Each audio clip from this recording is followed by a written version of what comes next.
Jumpa lagi dengan cerita Yuda. Sebelum Yuda menceritakan kisah hantu, jangan lupa klik subscribe supaya kamu selalu update dengan video-video hantu terbaru dari kami. Terima kasih. Yuda adalah seorang fotografer alam yang gemar menjelajahi tempat-tempat terpencil. Kali ini, ia memilih sebuah hutan tua yang terkenal akan mitos menyeramkan untuk memotret keindahan alam. Meski telah diperingatkan penduduk desa untuk tidak masuk, Yuda mengabaikannya. Pada malam pertama di hutan, ia mendengar suara jeritan menggema. Ketika keluar dari tenda, ia menemukan jejak darah memanjang menuju kegelapan. Rasa penasaran membawanya mengikuti jejak itu, meskipun bulu kuduknya meremang. Jejak tersebut berakhir di sebuah pohon tua besar dengan akar-akar yang melingkar seperti cakar.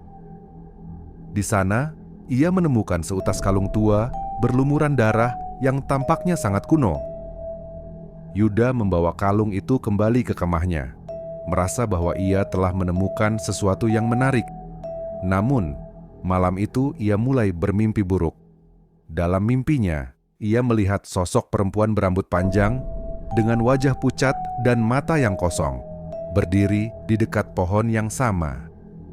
Perempuan itu menunjuk ke arah Yuda dengan jari yang penuh darah, seolah memberi peringatan.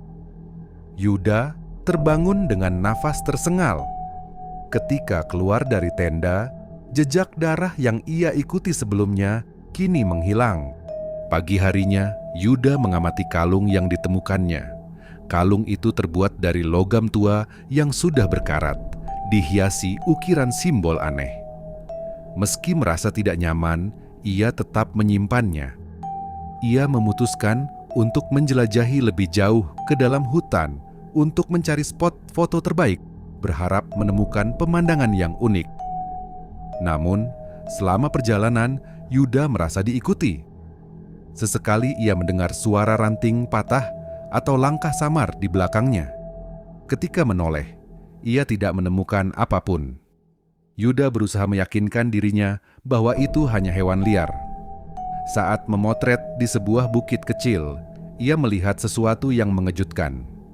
Di layar kameranya, sosok wanita yang sama dari mimpinya terlihat berdiri di belakangnya. Meski ketika ia menoleh, tidak ada siapapun di sana. Ketika sore tiba, Yuda kembali ke kemah. Di tengah rasa lelah, ia mencoba tidur lebih awal, tetapi suara langkah kaki mengelilingi tendanya membuatnya sulit untuk beristirahat. Ia memutuskan untuk keluar, namun tidak menemukan siapapun. Namun, saat ia masuk kembali ke tenda, kalung itu kini tergeletak di tengah lantai. Meski sebelumnya ia yakin telah menyimpannya dalam tas. Malam semakin larut, tetapi Yuda tetap terjaga. Udara di sekitar terasa berat, dan bayangan pepohonan yang bergoyang diterangi cahaya bulan semakin menambah kesan mencekam. Tiba-tiba, terdengar jeritan panjang dari kejauhan membuat Yuda gemetar. Suara itu terdengar seperti suara seorang wanita yang kesakitan. Ia mencoba mengabaikannya, tetapi jeritan itu terdengar lagi, kali ini lebih dekat. Dengan senter di tangan, ia memutuskan untuk mencari sumber suara tersebut. Meninggalkan tenda, ia menyusuri jalan setapak kecil yang hampir tertutup dedaunan. Semakin jauh ia berjalan, semakin jelas jeritan itu. Namun suara itu berhenti mendadak ketika ia tiba di sebuah sungai kecil. Di tepi sungai, ia menemukan tanda-tanda aneh. Tanah yang basah, penuh dengan noda darah, dan jejak kaki telanjang yang menuju ke arah hutan lebih dalam. Ketika Yuda menoleh untuk kembali ke kemah, ia merasakan sesuatu yang dingin menyentuh bahunya. Saat ia menoleh, tidak ada apapun, tetapi di depannya berdiri seorang wanita berbaju putih dengan wajah penuh luka. Dalam sekejap, sosok itu menghilang, meninggalkan Yuda dalam kebingungan dan ketakutan. Kembali ke tenda, Yuda merasa tidak tenang. Ia memeriksa kalung itu sekali lagi dan menyadari bahwa ukiran di logamnya menyerupai peta. Ia mencoba mengingat lokasi sungai tempat ia menemukan jejak tadi dan menyadari bahwa simbol pada kalung itu mengarah ke suatu tempat di dalam hutan.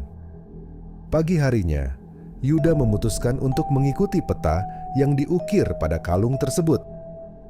Ia membawa perlengkapan seadanya dan menandai jalan yang dilaluinya agar tidak tersesat. Semakin dalam ia masuk, suasana hutan terasa berbeda. Pepohonan semakin rapat, udara semakin dingin, dan tidak ada suara burung atau hewan lain. Di tengah perjalanan, ia menemukan sebuah batu besar dengan ukiran simbol yang sama seperti di kalung itu. Batu itu tampaknya adalah penanda jalan menuju sesuatu. Tepat di belakang batu itu, ia melihat lorong sempit yang diapit oleh 2 pohon besar. Yuda merasa ragu, tetapi rasa penasarannya lebih besar. Ia melangkah masuk ke lorong tersebut dan menemukan dirinya berada di tempat yang sangat aneh. Sebuah kampung tua yang tampak ditinggalkan, dengan rumah-rumah reot dan penuh coretan darah di dindingnya. Kampung itu sunyi, tidak ada tanda-tanda kehidupan. Yuda berjalan perlahan di antara rumah-rumah kayu yang sudah lapuk. Setiap langkahnya menimbulkan suara berderak dari lantai kayu yang rapuh. Ia melihat coretan-coretan di dinding yang tampaknya ditulis dengan darah. Sebagian besar berupa simbol yang sama seperti di kalungnya. Di salah satu rumah, ia menemukan sebuah buku harian yang hampir hancur dimakan usia. Buku itu berisi catatan seorang penduduk kampung yang bercerita tentang serangkaian ritual aneh yang dilakukan oleh para pemimpin kampung untuk memanggil kekuatan supranatural. Ritual itu, menurut catatan, berakhir dengan tragedi berdarah yang membuat seluruh penduduk kampung terbunuh. Tiba-tiba, suara langkah kaki terdengar dari luar rumah. Yuda mencoba mengintip melalui celah dinding, tetapi tidak ada siapapun di luar. Ketika ia keluar untuk memastikan, ia mendapati jejak darah baru yang memanjang ke arah sebuah rumah besar di ujung kampung. Meski takut, Yuda merasa harus mencari tahu. Ia mengikuti jejak itu menuju rumah besar yang terlihat lebih menyeramkan daripada yang lainnya. Rumah besar itu terlihat megah meski sudah lama ditinggalkan. Pintu kayunya penuh dengan goresan seperti cakaran. Jejak darah yang diikuti Yuda berakhir tepat di depan pintu tersebut. Dengan hati-hati, ia mendorong pintunya yang berderit keras, membuat suasana semakin mencekam. Di dalam, ruangan itu gelap dan dingin, meskipun sinar matahari menembus dari sela-sela dinding yang bolong. Bau anyir darah menyeruak di udara, membuat Yuda mual. Ia menyalakan senter dan mulai menyisir ruangan itu. Di salah satu sudut, ia menemukan meja altar penuh dengan lilin yang sudah meleleh dan simbol-simbol yang diukir dengan darah. Tiba-tiba, suara langkah kaki terdengar dari lantai atas. Yuda ragu untuk naik, tetapi rasa ingin tahunya mengalahkan ketakutannya. Ia menaiki tangga dengan perlahan. Setiap langkahnya terasa seperti gema di seluruh rumah. Ketika sampai di lantai atas, ia melihat sebuah pintu yang sedikit terbuka. Di dalamnya, ia menemukan cermin besar yang retak. Di permukaan cermin itu, tertulis pesan dalam darah. "Pergilah sebelum terlambat." Saat Yuda hendak keluar, cermin itu memantulkan sosok wanita berambut panjang berdiri di belakangnya. Ia berbalik dengan panik, tetapi tidak ada siapapun di sana. Namun, suara tawa kecil mulai terdengar, membuat Yuda merasa hutan ini tidak ingin melepaskannya. Yuda meninggalkan rumah besar itu dengan jantung berdebar. Ia kembali ke tenda, berharap bisa menenangkan pikirannya. Namun, malam itu, ia kembali dihantui oleh suara-suara aneh. Tangisan seorang wanita terdengar samar di kejauhan, seperti meminta pertolongan. Awalnya, Yuda berusaha mengabaikan suara itu, berpikir itu hanya imajinasinya. Namun, semakin ia mencoba tidur, suara itu semakin dekat hingga terdengar jelas di luar tendanya. Dengan senter di tangan, ia keluar untuk memeriksa. Di sekitar tenda, ia tidak menemukan apapun, hanya kegelapan yang menyelimuti hutan. Namun, ketika ia kembali masuk ke tenda, ia menemukan sesuatu yang mengerikan. Foto-foto yang ia ambil di hutan tadi siang kini tersebar di lantai, dengan sosok bayangan wanita muncul di setiap gambar. Tangisan itu berhenti mendadak, digantikan oleh bisikan pelan di telinganya. "Kamu tidak seharusnya datang." Suara itu membuat Yuda hampir kehilangan akal sehatnya. Ia menyadari bahwa kalung yang ia temukan mungkin adalah sumber dari semua kejadian aneh ini. Namun, sebelum sempat berpikir lebih jauh, tenda tiba-tiba terguncang hebat, seolah ada sesuatu yang mencoba masuk. Yuda memegangi pisaunya dengan erat, bersiap menghadapi apapun yang ada di luar tenda. Guncangan berhenti, tetapi suara napas berat terdengar jelas dari sisi luar tenda. Dengan senter yang bergetar di tangannya, Yuda membuka pintu tenda perlahan. Di luar, ia tidak menemukan siapapun. Namun, tanah di sekitar tendanya penuh dengan jejak kaki telanjang, seperti milik seorang wanita. Rasa takut mulai membanjiri pikirannya, tetapi Yuda tahu ia harus tetap tenang. Ia menyadari bahwa tenda bukan lagi tempat yang aman, dan ia memutuskan untuk meninggalkan area itu. Saat berjalan melalui jalan setapak di hutan, ia kembali mendengar suara langkah yang mengikuti. Ketika ia menoleh, bayangan sosok wanita bergaun putih tampak melayang di kejauhan, semakin mendekat. Yuda berlari sekuat tenaga, tetapi langkah-langkah bayangan itu terdengar semakin dekat. Ketika ia berhenti untuk bernapas, sosok itu sudah berada tepat di depannya, menatapnya dengan mata kosong. "Kembalikan," bisik sosok itu dengan suara yang menyeramkan. Yuda terjatuh. Namun ketika ia bangkit lagi, sosok itu menghilang, meninggalkan kalung yang ia bawa bersinar samar di tangannya. Pagi harinya Yuda kembali ke kampung tua dengan harapan bisa menemukan jawaban. Ia membuka kembali buku harian yang ditemukan di rumah sebelumnya. Di dalamnya, ia menemukan catatan tambahan tentang ritual yang dilakukan oleh penduduk kampung. Ritual itu ternyata melibatkan pengorbanan seorang wanita muda yang dipilih sebagai tumbal. Wanita itu bernama Sari, dikurung di dalam rumah besar di ujung kampung hingga akhirnya dibunuh dengan kejam. Namun, ritual itu gagal dan roh Sari tidak pernah pergi. Ia menghantui kampung dan siapapun yang berani masuk ke wilayahnya. Yuda mulai menyadari bahwa roh Sari tidak hanya mencari keadilan, tetapi juga menginginkan sesuatu yang lain, balas dendam. Kalung yang ia bawa ternyata adalah milik Sari, dan membawanya membuat Yuda menjadi target amarah roh itu. Namun, buku itu juga menyebutkan satu cara untuk menghentikan teror ini. Dengan membawa kalung itu kembali ke tempat pengorbanan dan melakukan ritual pembebasan. Yuda tahu ini berisiko, tetapi ia tidak punya pilihan lain. Dengan keberanian yang tersisa, Yuda kembali menuju rumah besar di ujung kampung. Ia tahu bahwa rumah itu adalah tempat di mana Sari dikorbankan. Di sana, ia berniat melakukan ritual pembebasan sesuai petunjuk dalam buku harian.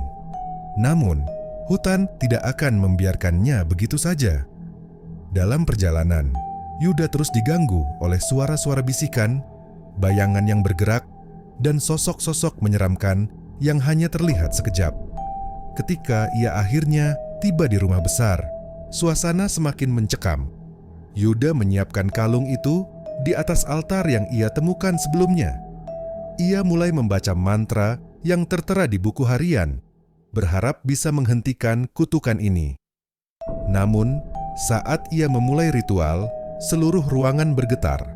Lilin-lilin yang ada di altar menyala dengan sendirinya, dan bayangan sosok Sari muncul di setiap sudut ruangan. "Salahmu tak bisa dihapus." Suara Sari bergema di seluruh ruangan. Sosok itu muncul tepat di depannya. Matanya penuh amarah. Yuda sadar bahwa ritual ini tidak hanya tentang pembebasan, tetapi juga tentang membayar dosa masa lalu.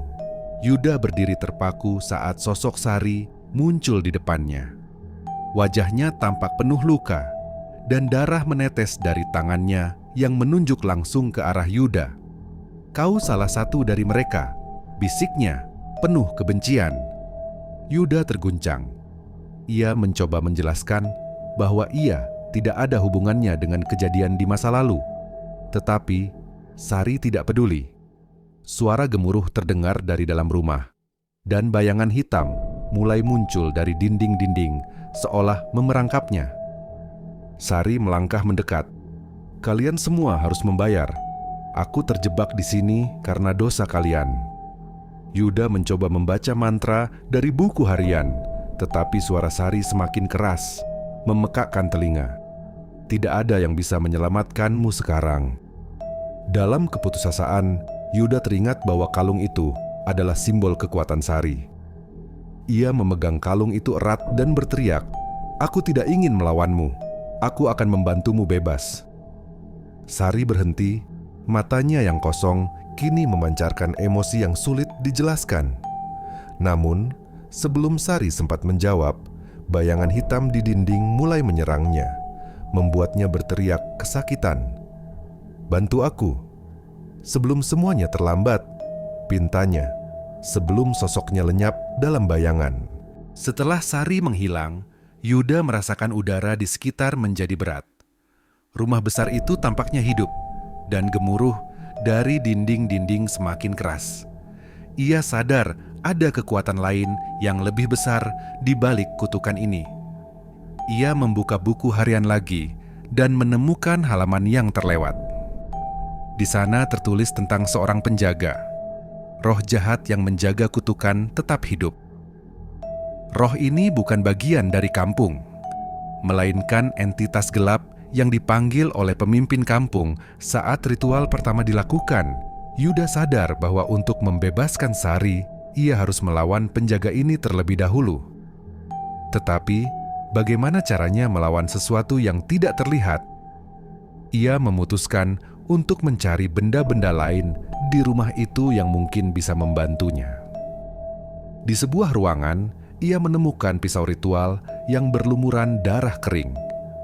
Pisau itu tampaknya pernah digunakan dalam pengorbanan. Dan menurut catatan di buku, pisau tersebut memiliki kekuatan untuk melawan entitas penjaga. Saat Yuda memegang pisau itu, suara tawa yang menyeramkan terdengar.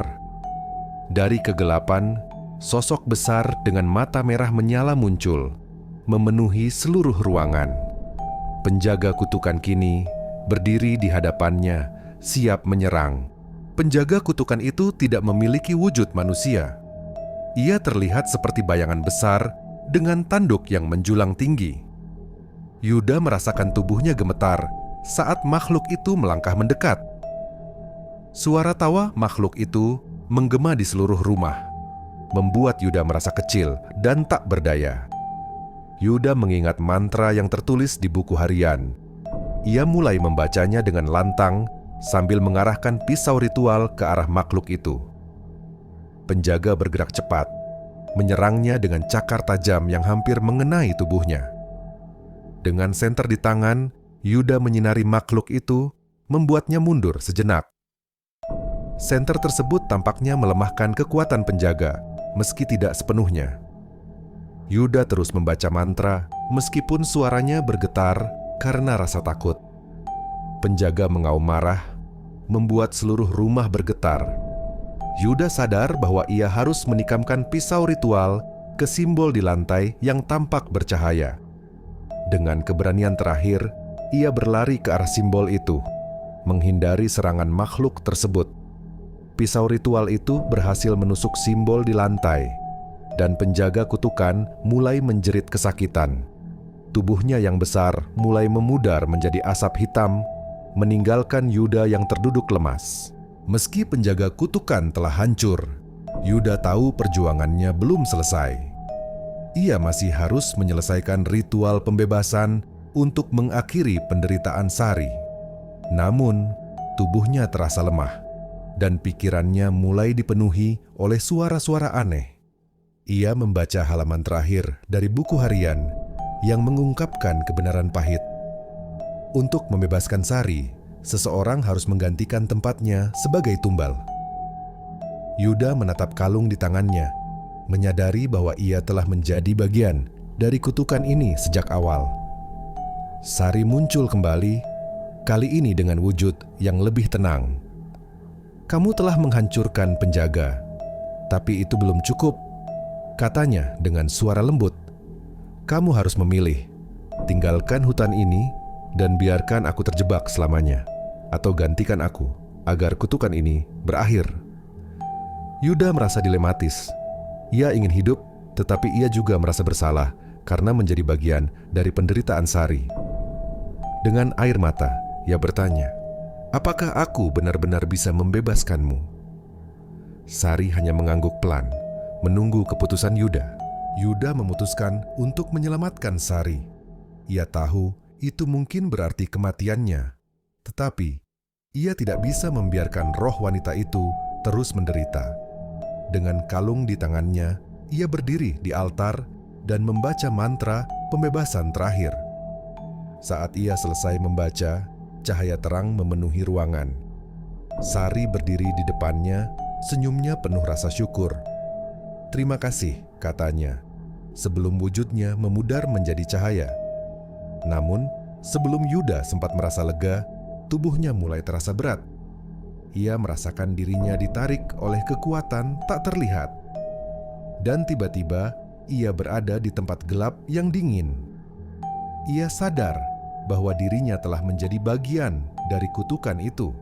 Yuda membuka matanya, tetapi yang terlihat hanya kegelapan pekat. Suara angin dingin berdesir di sekelilingnya, membawa aroma anyir darah yang menusuk hidung. Ia berusaha menggerakkan tubuhnya, tetapi setiap langkah terasa berat, seolah-olah ia berjalan di atas air yang padat. "Di mana aku?" gumamnya. Tak ada jawaban selain gema suaranya sendiri. Namun, tak lama kemudian, bayangan-bayangan mulai bermunculan, berkumpul membentuk sosok-sosok menyeramkan dengan mata kosong. Salah satu dari mereka mendekat, berbicara dengan suara yang parau. "Kamu adalah bagian dari kami sekarang," kata sosok itu. "Kamu telah menggantikan tempat Sari. Selamat datang di dunia kutukan." Yuda menggigil. Ia mencoba melawan perasaan takutnya. "Tidak, aku melakukan ini untuk menghentikan kutukan," teriaknya. Namun, sosok itu tertawa keras. "Kutukan ini tidak pernah benar-benar berakhir. Kamu hanya menunda kehancuran. Sekarang kamu milik kami." Yuda mencoba berlari, tetapi langkahnya hanya membawanya lebih dalam ke kegelapan.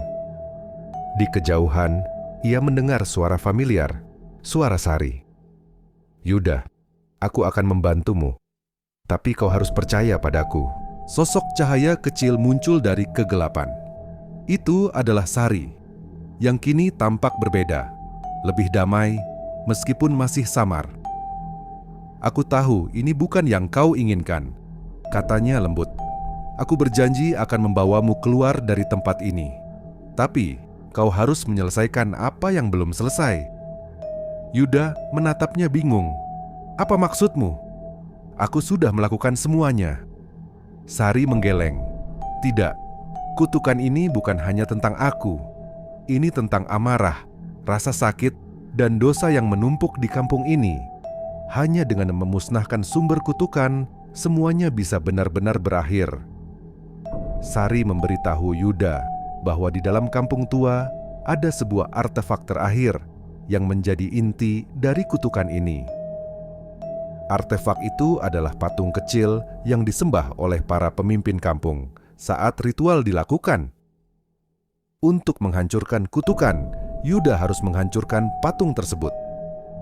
Namun, Sari memperingatkan bahwa roh-roh penjaga tidak akan membiarkannya pergi dengan mudah. "Aku akan membimbingmu," tapi sisanya ada di tanganmu," katanya sebelum menghilang. Kegelapan di sekitar Yuda mulai memudar, dan ia menemukan dirinya kembali di kampung tua. Namun, kampung itu tampak berbeda, semakin rusak, dengan hawa yang lebih menyesakan. Di tengah kampung, ia melihat sebuah bangunan kecil yang sebelumnya tidak ia perhatikan. Itu tempatnya, suara Sari berbisik di telinganya. Yuda berjalan menuju bangunan tersebut, tetapi setiap langkah terasa seperti melawan gravitasi. Bayangan-bayangan mulai muncul di sekelilingnya, berbisik dengan suara mengerikan, seolah-olah mencoba menggagalkan niatnya. Saat ia mencapai pintu bangunan, bayangan besar muncul di depannya. Itu adalah sosok penjaga lain, lebih besar dan lebih menakutkan daripada yang pertama. Dengan suara menggelegar, makhluk itu berkata, "Kamu tidak akan pernah menghancurkan inti kami." Yuda mengangkat pisau ritual yang masih ia bawa. Ia tahu bahwa ini adalah ujian terakhir. Dengan tekad bulat, ia melangkah maju, bersiap menghadapi kengerian yang ada di depannya. Penjaga raksasa itu menyerang dengan cakar besar, menghancurkan tanah di sekelilingnya. Yuda berguling ke samping, hampir terkena serangan. Ia tahu bahwa melawan langsung adalah hal yang mustahil. Ia harus menggunakan kecerdikannya untuk mengalahkan makhluk itu. Mengingat petunjuk dari buku harian, Yuda mencoba mencari titik kelemahan penjaga. Ia melihat simbol yang sama seperti di kalung dan pisau ritual terukir di dada makhluk itu. Itu pasti titik lemahnya. Dengan keberanian yang tersisa, Yuda melompat ke arah penjaga, berusaha menusukkan pisau ritual ke simbol tersebut. Namun, penjaga itu terlalu cepat, memukul Yuda hingga terlempar. Rasa sakit menjalar di seluruh tubuhnya, tetapi ia tidak menyerah. Sari kembali muncul dalam bentuk bayangan, memberikan dukungan terakhir. "Yuda, kau harus percaya pada dirimu sendiri. Serang saat dia lengah."